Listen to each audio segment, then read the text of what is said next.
Now, this video is going to contain spoilers for the latest episode of Season 7 of the Clone Wars called Gone with a Trace, so if you haven't seen it yet and you don't want anything ruined, it's a good time to click away.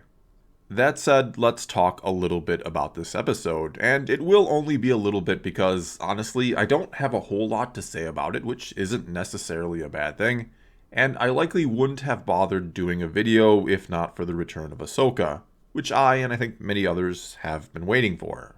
Not to mention, I've also been waiting for completely new episodes, or at least episodes we've never seen before, after the Bad Batch arc was a finished version of episodes we got in rough animation a few years back.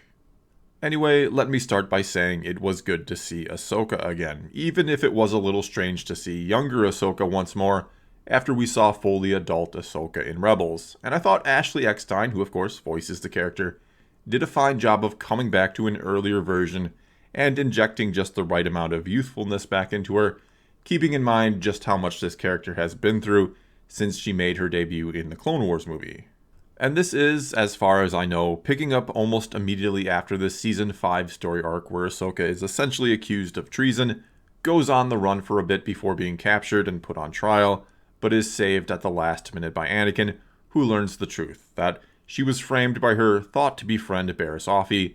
The Jedi then try to play it off as if it were her great test, but she's not having any of it and leaves the Order. And now again we're picking up where that left off, and Ahsoka heads down into the lower levels of Coruscant, has a problem with her speeder bike, and crashes on a landing pad where she meets Trace, a young mechanic and younger sister of another character we'll soon meet named Rafa. And these two turn out to be pretty standard characters thus far, where Trace is the younger sibling who at first tries to come off as kinda tough in an effort to look like the older sibling, but actually has a big heart and bigger dreams, but is kinda being held back or held down by the older sibling who seems to mean well most of the time, but is into some shady business which ends up endangering the younger sibling or getting them into some sort of trouble. Again, pretty standard characters and story idea thus far, which Ahsoka will no doubt find herself in the middle of as this 4-part arc goes along, and in the end it will likely help determine who she wants to be, or what type of person she is absent the Jedi, which she's been a part of her whole life.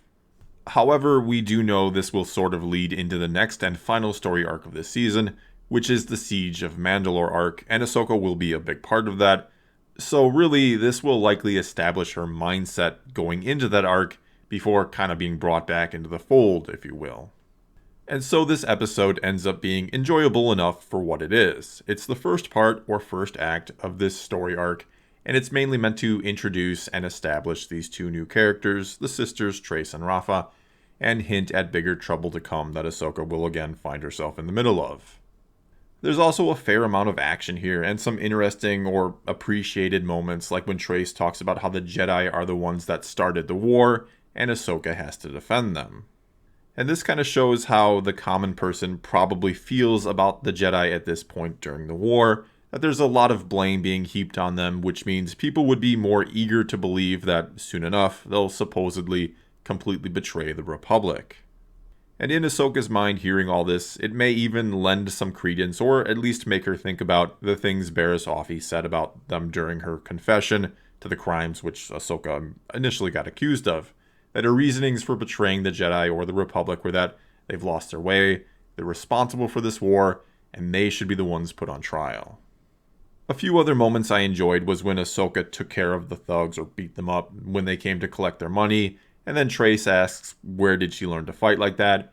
Ahsoka responds by saying her big brother taught her, which I thought was cool and likely tells us exactly how she feels about Anakin, as more like a big brother than anything else. It was also humorous when working on the droids, to hear Ahsoka talk about how she'd had her fair share of run-ins with droids.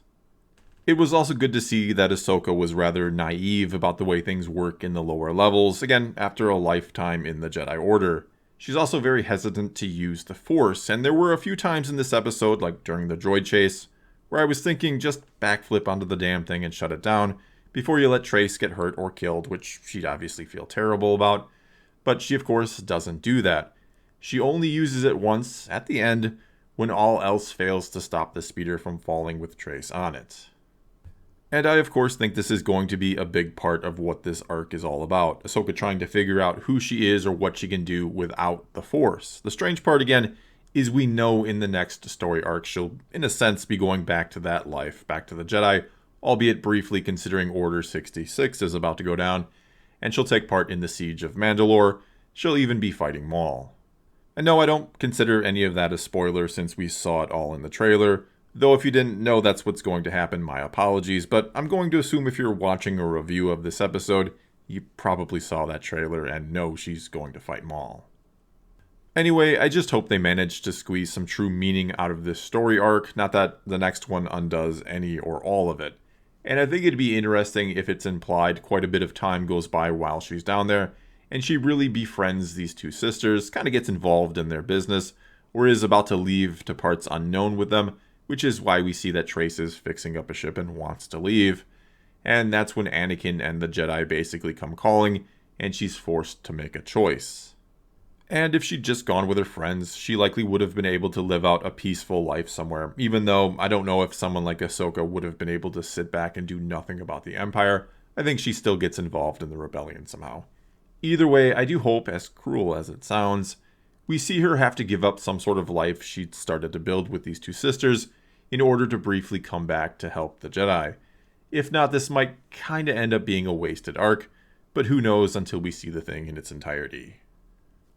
So again here, this was a fine episode. It certainly had its moments, and it was nice to just see Ahsoka again. And hopefully this will be the start of what will end up being an important arc for her, that she'll end up learning something about herself and be forced to give up something important to her in order to return to the Jedi. And I probably will do a review for each of these next 3 episodes, mainly because Ahsoka is one of my favorite characters and I love delving into her story. But if this does kind of end up being a hollow story arc, you likely won't see another review out of me until the end of the arc where I review the whole thing. So here's to hoping I'm doing another review next Friday. Well, that's all I've got for you this time. Now it's your turn to tell me what you thought of this episode. Did you love it? Did you hate it? Or was it just okay? Whatever you think, leave a comment below and let's talk some Star Wars. And until next time, thanks for watching.